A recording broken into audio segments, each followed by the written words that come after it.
Guys, in the video நம்ம incidence of tax தான் பார்க்க போறோம். Received in India, earned in India, acquired in India வந்திருந்தாலே resident, not ordinarily resident, அதுக்கப்புறம் non-resident இவங்க மூணு பேருக்குமே taxable. ப்ரொஃபஷன் பிஸ்னஸ்லாம் இந்தியாவில் இருக்குது. ஆனால் இன்கம் வந்து வெளியில இருந்து வருதுன்னா ரெசிடென்ட்டுக்கும் நாட் ஆர்டினரி ரெசிடென்ட்டுக்கும் டாக்ஸபிள். அதாச்சும் பிஸ்னஸோட கண்ட்ரோல் வந்து இந்தியாவில் இருக்கும். அப்படி வந்துச்சுனாலே நம்ம ரெசிடென்ட்டுக்கும் நாட் ஆர்டினரி ரெசிடென்ட்டுக்கும் டேக்ஸ் தரணும். நெக்ஸ்ட்டு டிவிடெண்ட் இன் இந்தியன் கம்பெனினா அது வந்து மூணு பேருக்குமே taxable. Resident, not ordinary resident, அதுக்கப்புறம் நான் ரெசிடென்ட் இவங்க மூணு பேருக்குமே டாக்ஸபிள். வெறும் டிவிடெண்ட் அப்படின்னு கொடுத்துருந்தாலும் அது வந்து இந்தியன் கம்பெனியோட டிவிடெண்ட் தான். அதனால வந்து அது மூணு பேருக்குமே தரணும்.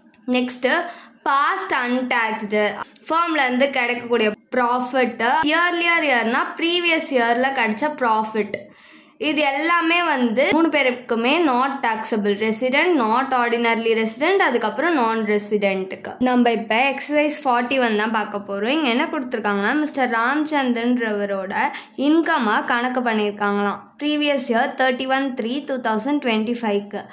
இங்கே என்ன கொடுத்துருக்காங்கன்னா salary acquired and received in India 25,000.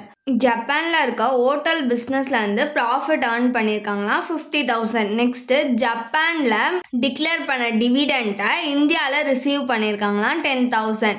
அவரோட டோட்டல் இன்கம்மை நம்மளை கணக்கு பண்ண சொல்கிறாங்க. அசஸ்மெண்ட் இயருக்கு அவர் வந்து ஆர்டினரிலி ரெசிடெண்ட்டாக இருந்தா. ஃபஸ்ட்டு நம்மளுக்கு கொஷினில் என்ன கொடுத்துருந்தாங்க, சேல்ரி வந்து அக்யர்ட் அண்ட் ரிசீவ்ட் இன் இந்தியானா நம்ம மூணு பேருக்குமே டேக்ஸ் தரணுமா? Salary accrued and received in India வந்து ஆர்டினரி ரெசிடென்ட்டுக்கும் வரும். எவ்வளோ கொடுத்துருக்காங்கன்னா 25,000 கொடுத்துருக்காங்க. நெக்ஸ்ட் என்ன கொடுத்துருக்காங்க கொஷினில், ஹோட்டல் பிஸ்னஸ் வந்து ஜப்பானில் இருக்கான், அதில் இருந்து ப்ராஃபிட் ஏர்ன் பண்ணியிருக்காங்களாம். ஆர்டினரிலி ரெசிடென்ட் இது ரெண்டுத்துக்குமே என்ன வந்தாலும் டாக்ஸபிள் தான். அந்த நம்ம மூணு பார்த்தோம்ல, பாஸ்ட் அன்டாக்ஸ்டு ஃபார்மில் இருந்து அவங்க ப்ராஃபிட் ஏர்ன் பண்ணியிருந்தாங்கன்னா, அதுக்கப்புறமா இயர் அதாச்சும் ப்ரீவியஸ் இயரில் ஏதாச்சும் ஏர்ன் பண்ணியிருந்தாங்கன்னா அதுக்கு வந்து மூணு பேருக்குமே டேக்ஸ் கிடையாது.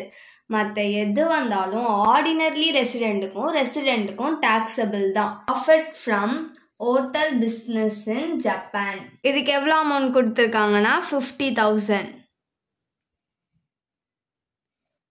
நெக்ஸ்ட் வந்து ஜப்பானில் டிவிடெண்ட்டை டிக்ளேர் பண்ணியிருக்காங்களாம், ஆனால் ரிசீவ் பண்ணது இந்தியாலையாம். ரிசீவ்டு இன் இந்தியானா நான் என்ன சொன்னேன், மூணு பேருக்கும் வருமா? அப்போ ஆர்டினரி ரெசிடென்ட்டுக்கும் வரும். Dividends declared in Japan and received in India எவ்வளோ கொடுத்துருக்காங்க?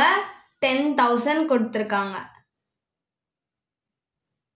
இப்போ இது எல்லாத்தையும் ஆட் பண்ணிக்கலாம். இது எல்லாத்தையும் ஆட் பண்ணோன்னா நம்மளுக்கு 85,000 கிடைக்கும்.